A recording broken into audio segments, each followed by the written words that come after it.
વોઠાનો મેળો કાર્તિકી સુદ પૂનમના દિવસે ભરાય છે। વોઠાના મેળામાં જ અહીં પાંડવોએ અજ્ઞાતવાસ કરેલો હતો અને ત્યારબાદ ભીમનું રસોડું પણ અહીં આવેલું છે। વોઠાના મેળાની જો આપણે વાત કરીએ તો બે નદી આવશે, સાબરમતી નદી અને વાત્રક નદી। જિલ્લા પણ બે આવશે, ખેડા જિલ્લો અને અમદાવાદ જિલ્લો। ખેડા જિલ્લો અને અમદાવાદ જિલ્લો આ બે સરહદ વચ્ચે વોઠાનો મેળો ભરાય છે, તેથી આને સરહદી મેળો અથવા સરહદ મેળા તરીકે પણ આને ઓળખવામાં આવે છે। વોઠાનો મેળો શા માટે ભરાય છે?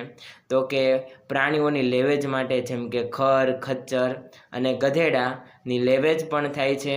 અહીં ઊંટના પણ બજાર હોય છે અને આ વોઠાનો મેળો છે 13, 14 અને પૂનમ એમ સતત 3 દિવસ વોઠાનો મેળો ચાલે છે અને પૂનમના દિવસે કાર્તિક ભગવાનના પાદુકાનું પૂજન કરવામાં આવે છે।